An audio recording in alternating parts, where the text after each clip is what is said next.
Sale versus Kershaw, Game 1, World Series. Went off the air last show, said that's like an all-star game pitching matchup. Neither guy recorded an out in the 5th inning. Neither guy, let me repeat that. Neither guy recorded an out in the 5th inning of Game 1 of the World Series, and these are their two aces. Sale threw 91 pitches before he was taken out, and Kershaw was removed with two guys on in the 5th. First guy walked. Benintendi he raked again on Kershaw. First two guys advance and get on base, and Kershaw is yanked with 74 pitches.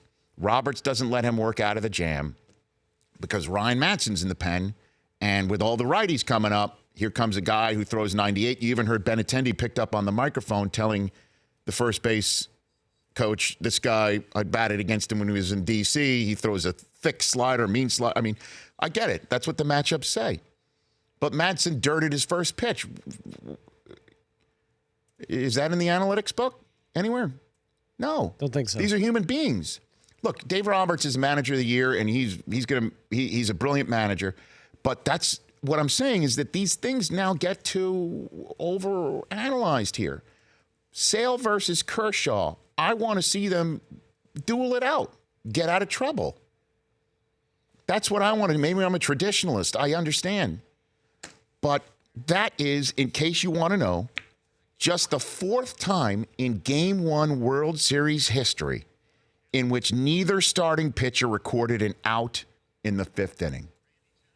And in previous Game 1s, all of the starters got cuffed around and were taken out.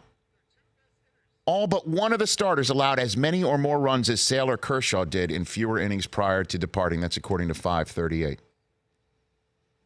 The other times in which we saw both Game 1 starters not even record an out in the 5th. 2004 was the last time. The Red Sox were involved in that one. 1966 and 1923. We really are seeing some unbelievable stuff. Relievers have pitched 50.5% of the innings in postseason play so far. That would set a record if it continues on.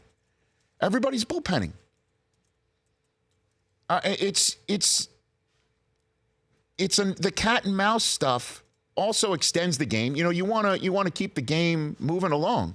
Baseball wants to keep it moving along. 12 pitchers were used last night. I turned to Susie as it went into the 5th inning last night. As our kids were thinking about our kids have got to go to sleep. You know, it's 7:30. It's the 5th inning. Top 6th.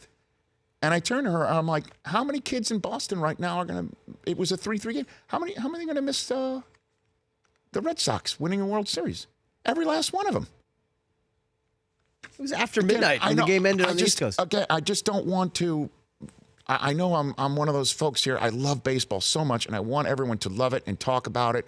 I know there are many who want, turning on a national radio show and want to hear about LeBron or whatever. I'm a baseball guy. I'm not going to apologize for it. Reese Hoskins of the Philadelphia Phillies is coming up. He plays for a manager who does things by the book. I'm truly wondering do y'all like it? It does get intense. And you, sir, Brockman, have every reason to celebrate what is happening in Boston because Alex Cora, in this day and age of you got to know matchups, push this button, push that button, based on the analytics. As good as there is, man. He's remarkable. And the chess pieces that they moved last night is Dave Roberts ran out of position players to come off the bench by the 6th inning. He's nailing it, man. And, we'll sit here this morning and say, well, should Roberts have kept Baez in against Devers rather bringing in Wood to force Nunez to come off the bench? And I'm sure he's got a million pieces of analytics to say that was the right maneuver. But guess what? Nunez is a human being with a beating heart in his chest, and that monster is standing right there, and he yanked one over it. And sometimes it's okay to use the eye test. The Dodgers didn't start Cody Bellinger or Max Muncy. That's 60 home runs. Dodgers win games, especially in the postseason, by hitting home runs. But he brought him in the game like in the 3rd or 4th inning. I mean, we saw Hader used in the Game 7 in inning 3. It's just amazing. What used to be managing in a Game 7 or a wild card game where there is no tomorrow, just go. Every game is now managed that way in the postseason. Every last one of them. And you run the risk of your bullpen being maybe worn out. I don't know. These games get managed like all-star games, kind of now. They do. They really do. You know, in the old days, in the all-star game, Mickey Mantle would play all 9 innings. Pete Rose played all 9 innings. These guys, the pitchers pitched into the 6th and 7th inning. And now we're getting playoff games managed like all-star games where everyone gets an at-bat. The Rich Eisen Show, weekdays at noon Eastern on Audience.